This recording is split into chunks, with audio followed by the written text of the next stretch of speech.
What's up? What's going on, people of YouTube, subscribers, friends, and fans, and all gamers alike? It's your boy Tube-Cast, the Universal Gamer. Welcome to my Gamers Tube-Cast.Episode 3. If everything seems zoomed in, it's because I'm using my 50mm lens. I sold my kit lens so I can upgrade to a better lens. So my next update will have a better lens, and I can't wait till I get my new lens. Anyways, with that said, I got 9 segments for you guys, and we're gonna hop right into it with my first segment. Segment number 1, step your game up. I recently stepped my game up with 2 games, and one of those games you guys should already know, Borderlands 2. Of course I had to grab that game. I got happy about this game at the last minute for some reason. You know, GameStop had their 50% extra trade-in value. I said, what game's coming out where I can utilize that in particular trade-in bonus? And I said, hey, Borderlands 2. And I started thinking about how much fun I had with Borderlands 1, and I went ahead and picked up Borderlands 2, and I'm happy with it. I'm having fun with it as we speak. Next game is Deus Ex Human Revolution for the PC through Steam. You know, Steam sale had it 30% off, so I got it for $7.45. You can't beat that. You know, that's another game I've been waiting on, you know, because I've been playing other RPGs. I haven't even installed this game to my hard drive yet, just because I'm playing other RPGs, and then once I'm done with those games, then I'll go ahead and play that game, which I've been hearing a lot about. Next segment. Segment number 2, buy it or try it. And inside this segment has a little twist to it. Inside this segment, I'll be telling you guys, should you buy a Nintendo Wii U or should you try it? Now I know you're asking yourself, how the hell can I try it? You can't rent a game console. But what I mean by, should you buy it or try it, what I mean by that is, should you go to your friend's house, pay it at the store, whatever, and wait on it? Or should you go ahead and buy it at launch? I say, wait. I say don't buy it. Don't buy it at launch. I mean, not don't buy it period, because I'm gonna get it eventually too. But the reason why I'm saying don't buy it at launch is because the last few launch platforms has been crappy when it comes to their store, when it comes to release titles, you know, when it comes to games coming out, they'll wait on certain games for no reason, you know. But you know, I think they need to learn their lesson. So I think people shouldn't buy the Wii U. People should just wait. You know, there's nothing that you should rush to go get anyways. Look at the launch lineup. What should you go rush to go play anyways? There's a couple of games that are looking cool, like Zombie U, Pikmin, which is not a launch title anymore, I heard. A couple other games that seem cool, like third-party games that we already played already, and some third-party games that's coming out for the PS3 and 360, but it's also coming out for the Wii U. But most people would rather play it on their hardcore console, and their core console, which is a PS3 and 360. They really don't want to play it on the Wii U. But you know, the Wii U does utilize some new way to play the games and stuff like that. So you know, it all depends on your personal preference. But I say, don't buy it. I say wait, and you know, just wait. Next segment. Segment number 3, gaming news. Inside this gaming news segment, I'm here to talk about the PS Vita again. They released some more PS1 classic games for the PS Vita. I know a lot of people are happy about it. There's still some games that we're still waiting as far as PS1 games, you know, to be up on the PS Vita. But they did release more, and I'm gonna name out a handful. Games like Siphon Filter 2 and 3, Castlevania Symphony of the Night, Cool Borders 3, Destruction Derby, Rallycross, Warhawk, The King of Fighters, Metal Slug X, or 10, I don't know if it's supposed to be 10 or X, but Metal Slug X, and more. Also inside this gaming news segment, there has been, everybody should already know this already, the PS3 Slimmer. I think that's what they're calling it. If that's not what they're calling it, that's what I'm calling it. PS3 Slimmer. Only got one question. Why? Why? I mean, I feel that the first slim PS3 should have been that PS3, but then again, it probably wouldn't have sold that much as it sold, you know, because I don't think I would have brought the new PS3 Slimmer. Now, it does remind me of when the PS2 first got that first slim look. I lost my mind when I unboxed that PS2. I wish I had a YouTube account at that time, but it was crazy how thin the PS2 was. You can easily stick the PS2 anywhere and carry it. You know, after they came out with the super slim model, it was just ridiculous how small it was, and it's also ridiculous how small the new PS3 Slimmer is. You know, it's crazy. So there's 3 PS3 models now. The old one, which is hard to find, you ain't gonna really find that inside stores anymore. The PS3 Slim and a PS3 Slimmer. So you know, it does do a good job at hiding itself and being small. So if you don't got that much room inside your entertainment system setup and stuff like that, it is good to utilize that PS3 Slimmer. I'm not a fan of the little lines that's going across the top. That just makes it tacky. And the way it slides open and closed, it seems like it'll get loose and you know. So I'm not talking about getting drunk or getting faded, not that kind of loose. But yeah, let's move it over to my 4th segment. Segment number 4, Spit Game. And I want to spit game to you guys about Borderlands 2. There's a lot they fixed up from Borderlands 1. It actually makes Borderlands 1 seem like crap. Realistically, like it really does make Borderlands 1 seem like crap. The gameplay is much more better.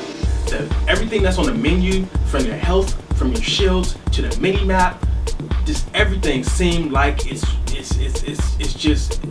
works, man. It just works. The menu system, your weapons, the way your weapons is set up and everything, it's easy to swap out weapons more than ever. You know, the guns, people were afraid that they wasn't going to be able to come up with more creativity with the guns. The guns are amazing. You know, it seemed like all Borderlands 1 guns was the same, because there's so much diverse guns inside Borderlands 2, so much to choose from. Even though a weapon is maybe stronger than the other weapon, that doesn't necessarily mean that it's better than that other weapon. They also teach you how to use certain elemental weapons versus certain enemies, and it actually does work. You know, there's a real big difference from shooting a regular enemy with a shotgun that got fire damage versus shooting him with a shotgun that got corrosive damage. You know, I love that little system they got, and it works way better inside this game. Another thing I loved about the game, is the badass rank. It's not the first game that had it where, you know, they count how many kills you get with certain type of weapons and stuff, but it really didn't play a big part inside the game. Like once you looked at it the first time, you really forgot all about the little system that kept track of how many kills you got and upgrading your guns and your accuracy with guns by using it a lot. As far as the first game. With this game, you actually get to choose what you want to upgrade as far as your reload speed, shield duration, accuracy, kick reduction, and stuff like that. And it plays a big part, and it also shows numbers. You know, people are associated with numbers. They see numbers building up, they see their rank getting higher, you know, that's what they love. You know, so badass rank plays a big part inside this game. The fast travel system, way better. Way freaking better. You know exactly where you're going. You know exactly, oh my god, it's way, but that's one of the things that irritated me. And the map, you have to keep on popping up the map back and forth, going back and forth to the map and stuff like that, not really knowing, okay, am I walking the right way? You know, it was kind of irritating because you really had to keep on popping open that map right in the heat of battle. It was irritating. So that mini map does do a good job. At the same time, you still find yourself opening up the map sometimes, but not as much as Borderlands 1. The characters, the voice acting, the voice directing is amazing. You know, there's a lot of characters I like inside the game. Scooter is way better. Claptrap is way better. He's more irritating than ever, but he actually makes sense inside the story. At first it didn't seem like Claptrap wasn't really a part of anything. He just popped in, you know, here and there inside Borderlands 1. They tried to make it seem like Claptrap played a big part in Borderlands 1, which to me and to a lot of people, it didn't feel like he was any part. It didn't feel like anything, you know. Speaking of characters, one main character that a lot of people like, and I like the character too, but I got mixed feelings about this character, which is Tiny Tina. You know, she's funny. You know, I got mixed feelings about the character. Basically, she reminds me of a little white girl that's been watching too much BET and hanging around the streets with too many black people. You know, that's what she reminds me of. Her personality is like, you look at her, you think she's gonna be one way, but she starts speaking, you're like, damn, wow, you've been watching too much BET. And I actually know a couple of people that actually are like that. And so, you know, it's kind of funny when I first heard her start talking in the slang she be using and stuff like that. It's like, you know, it's like if you have like a white friend that you know and stuff, and you be like, what's up, homie? I'm about to hop in the whip and cruise to the pad and hop on the celly and chop up this BZ real fast. You're looking at him like, what? What the heck you know about that? You know, you know, I know people like that in real life, so that's why the character was so funny, but I didn't really like that about the character. I think they did too much with the character. It's not, you know, I don't want to give any spoilers, but it's not like immature for her, but like at the same time, I just didn't like it that much. But what I did like about Tiny Tina, which I love, the voice acting and the voice directing. Whoever directed the voice, whoever acted, I forgot whose sister it is. Somebody in the gaming industry is their sister. Great job.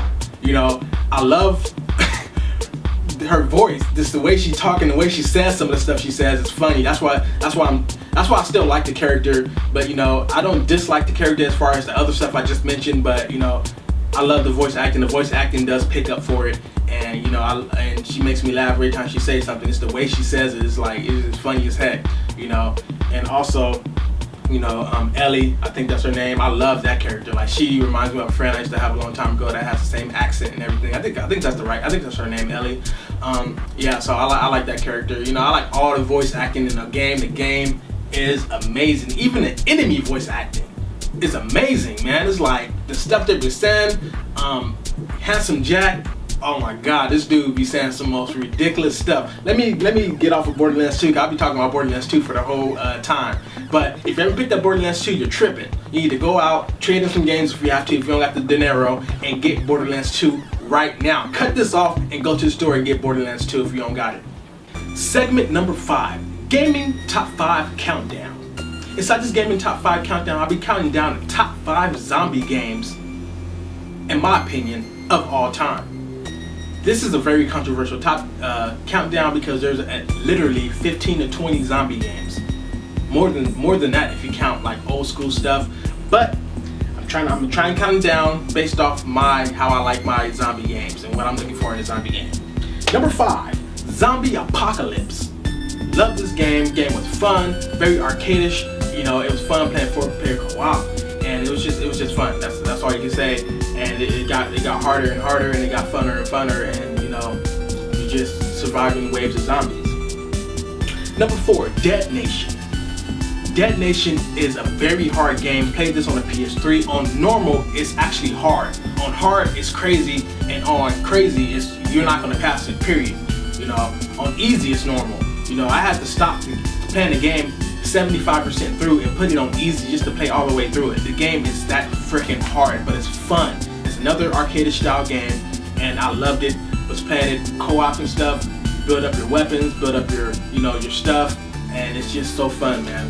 Number 3, Zombies mode from Call of Duty World at War and Call of Duty Black Ops and Black Ops 2. This almost made the number 2 spot because this game actually had a lot of spook factor to it. It was crazy, it was hectic, it got harder and harder. You had to hustle, choose your weapons wisely, spend your money wisely, build barriers, make plans, talk to your co-op characters, make sure you got everything intact, make sure you got everything going for yourself so you will not get effed up by the zombies. Number 2, Dead Island. Dead Island would have been number 1, but Dead Island looks like crap on the consoles. Haven't played it on PC yet, but it looks like crap. You know, they should put down the next gen consoles. It almost played exactly how I want a zombie game, like just that next gen zombie game where you're free roaming, you're doing this, you're doing that, and you're surviving and you're saving people. That game was almost a dream come true, but it fell short in a couple of areas. The driving mechanics is crap. The missions started getting like linear, like not linear, but one-sided. Where okay, go get this and bring it back. Go get this and bring it back. Go get this, and it's like became a paperboard pretty much. It didn't feel like you were surviving really. After a while, it felt like linear. It felt like repetitive. That's what I'm looking for. Number 1 is Left 4 Dead. This game is still the number 1 zombie game of all time. People are going to disagree. There's some things that could be better about Left 4 Dead. Left 4 Dead 3, I wish Left 4 Dead 3 had more of, when they do come out with Left 4 Dead 3, I hope it's Left 4 Dead, still keep that Left 4 Dead element, but add a little bit of Dead Island within the Left 4 Dead where you can upgrade your weapons, have a ranking system, you know, not really rank up super fast, but where you gotta work hard to rank up, and certain things you do, healing your AI, not your AI, but your co-op characters and AI characters, earn you points as you rank up and stuff, and you get better, and you be able to have like your pipe bombs last for a long, like it beeps longer, or it has a wider explosion. Somebody please hire me inside the gaming industry. I got so many freaking ideas, it's ridiculous. I'm telling you, I have people buying my games like hotcakes, more than hotcakes. You know, so yeah, let's move it over to my next segment. Segment number 7, Gaming Rant. This gaming rant is for all my 360 friends. Not trying to be mean, but I'm getting so freaking tired of all these message to all friends messages, or M2AF messages. I hate those.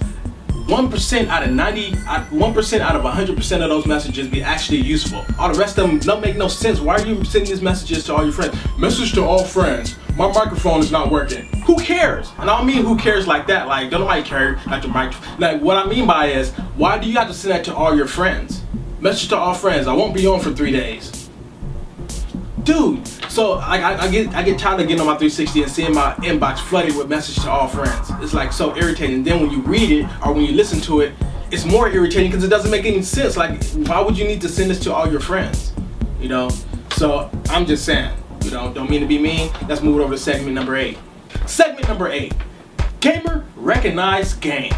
Now, a lot of you guys did not guess the game in last update. What you're supposed to do is guess what game it is behind the blurry image inside a private message, and then after that I tally up, you know, how many times you got it right throughout 25 of my episodes, and then whoever got the most right out of 25 of my episodes, you know, gets something.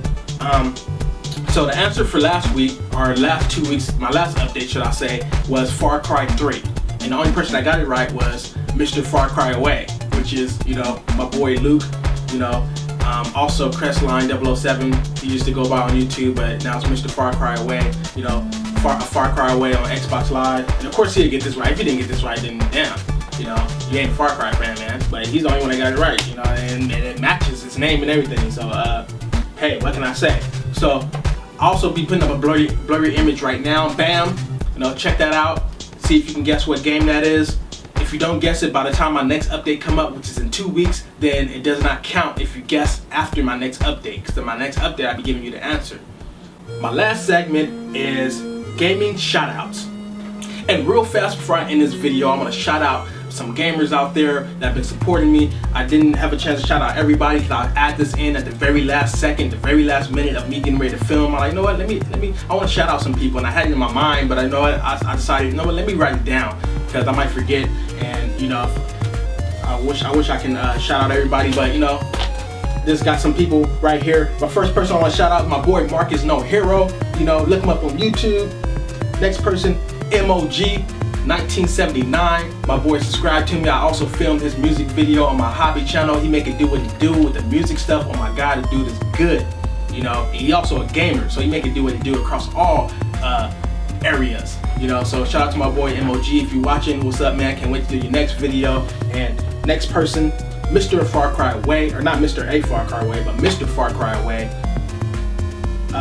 910 Playboy. You know, check him out. Boy Kenos, you know, the boy be on Steam, he on PS3, you know, making it do what it do, you know. That's funny. Check him out. He's a gamer, but don't put up no gamer stuff. You know, he put up a lot of funny videos. That's why his channel is called That's Funny, you know, or That's Funny, you know. They do a lot of good stuff on that channel, so check him out. Bad News 929, you know, check him out. And shout out to my female gamers out there, as a matter of fact, too. Shout out to my girl, Jay, you know, she makes it do what it do. Shout out to my girl, 219 Gary N, repping that Gary, Indiana. You know, I was born in Gary, Indiana, raised in California, but you know, I still gotta rep that Gary, Indiana, you know what I'm saying? Yeah. Shout out to my homegirl right there.